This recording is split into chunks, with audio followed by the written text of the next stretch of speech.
Just before dawn, the engineer company arrived at an even tinier village, which was also already occupied by others.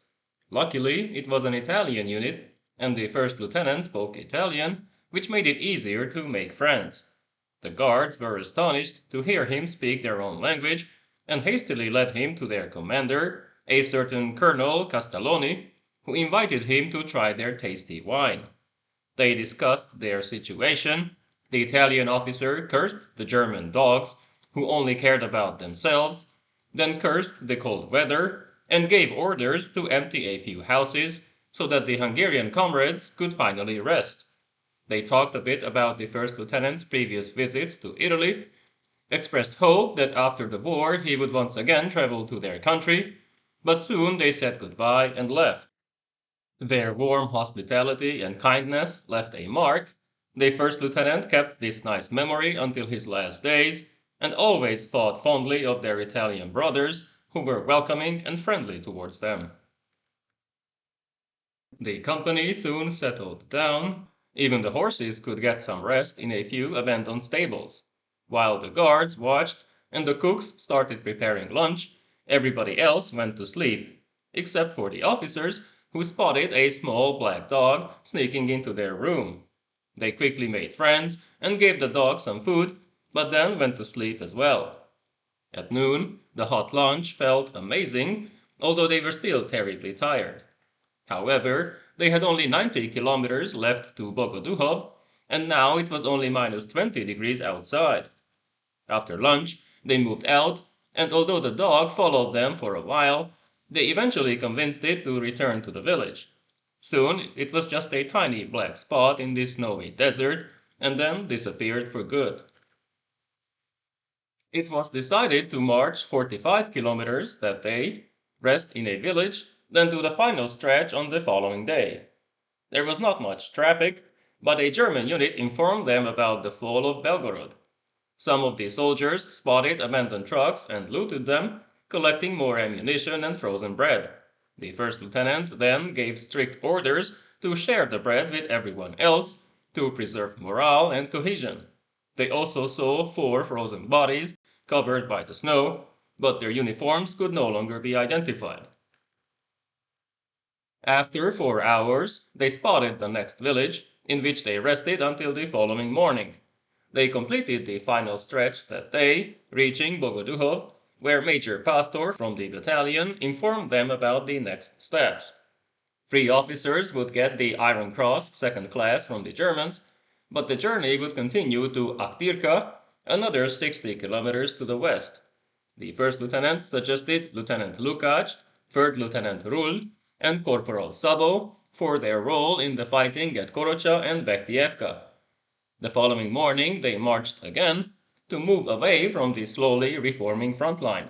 They were now somewhat rested, in a better mood, but fate would have one final test for them. The engineers were leading a 2-kilometer long column that day. There was nothing around them, no cover at all, when 2 Soviet IL-2 planes strafed them. They could only take a few steps and dug their heads into the snow before the bullets hit the column. There was a Bofors anti-aircraft gun in the back. It started firing, so the planes did not return, but they still had 2 wounded and lost 3 horses. The other units behind them had several dead, so the engineers got off lucky. Late at night, they made it to Akhtirka, but from then on, they would only march at night under the cover of darkness. On the 13th of February, they could finally send postcards to Hungary to let their loved ones know that they were alive. They also received orders to reach Romny by the 20th of February, where the remnants of Second Army were being gathered for reorganization and the eventual withdrawal. This time around, their marches were uneventful, winter was finally retreating, so the soldiers' mood was also lifted, with laughter filling the air more and more often. By the 20th, they indeed reached Romny, where they spotted a train, the first since the start of their retreat. It had been 5 weeks and 600 kilometers since their initial assignment to erect obstacles at Army HQ, And now even Romny in western Ukraine seemed like another world, one that they had almost forgot about. Here they could rest and wait for instructions. 2 days later, First Lieutenant Bártfai Szabó received orders to return to Hungary and commence his studies at the Ludovica Military Academy in Budapest, now that his frontline service had ended. He would bring with him his trusted and loyal orderly, Private Sándor Csomai, while the company would now be led by First Lieutenant Takács, who had also participated in the entire retreat as platoon commander. In his farewell speech, First Lieutenant Bártfai Szabó thanked his men for their courage, loyalty, and perseverance, emphasizing that they had done their duties as soldiers. Out of the original 327, only 247 made it back to Romny, along with a few wounded who were treated at various hospitals. The rest stayed in Russia forever, but the engineer company had gotten off easy, as other units had suffered 80 to 90% losses. The pair left Romny on the 23rd of February, taking a train to Nizhyn, then a cargo train to Kiev, in an open car, covering themselves with blankets in the cold night. They saw dozens of German trains heading towards the east, carrying new equipment and soldiers towards the front to prepare for the next major action, which would come months later near Kursk. They spent the night in Kiev, in an office, then took a Hungarian passenger train back to the city of Miskolc in Hungary, where the first lieutenant could finally reunite with the lady he had met just before leaving for the front. Based on his recommendation, his orderly was honorably discharged, but he learned much later, decades after the war, that Private Csomai was called up again in 1944, after which he returned to home sick and died shortly after. The rest of his company returned to Hungary 3 months after them, in May 1943, to their peacetime garrison. He managed to contact two of his former soldiers around 1970, and they both expressed their gratitude and respect for keeping the unit intact, making sure they would survive the ordeal. One of them also revealed that he had discussed surrender with a friend, but they eventually decided against it, partly because they were not interested in visiting Siberia, but also because they just wanted to return home. This is why most Hungarian soldiers tried to avoid captivity in a war that was not theirs.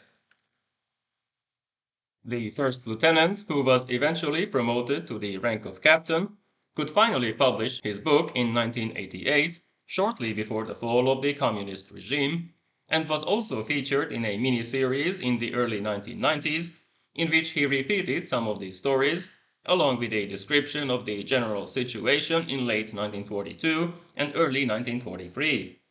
By that time, he had also learned that Major Pastor, the battalion commander, sheltered 15 Jewish laborers for a week at Korocha, keeping them with the engineers until they reached Romny. This probably meant their survival, as the Germans, or a less friendly Hungarian commander, would have probably executed them to save the rations and supplies for their own men. After the war, Captain Bártfai Szabó briefly served in the new People's Army, even after the communist takeover, until 1949, when he, along with many other career officers, were arrested on trumped-up charges. After his release, he started writing his memoirs, which were completed by 1968, but he could only publish the book 20 years later. In the meantime, he contributed to Giulio Bedeschi's book series that bore the title I Was There Too. These became quite popular in Italy, as the former medical officer, now a rheumatologist, described the retreat of the Tridentina and Giulia divisions of the Alpini Corps. Their calamity had been even greater, with zero anti-tank capabilities and horrible losses. Understandably, László Bártfai Szabó remained eager to raise his voice in defense of his soldiers and himself. In the communist era, all members of Second Army were labeled as either cowards, traitors, or fascist criminals, which didn't make much sense, but that's how ideology functions, even today. No other former Axis country persecuted its own officers to such great extent, sending them to work camps or prison. Luckily, towards the end of his life, he was able to tell his story and how it all happened.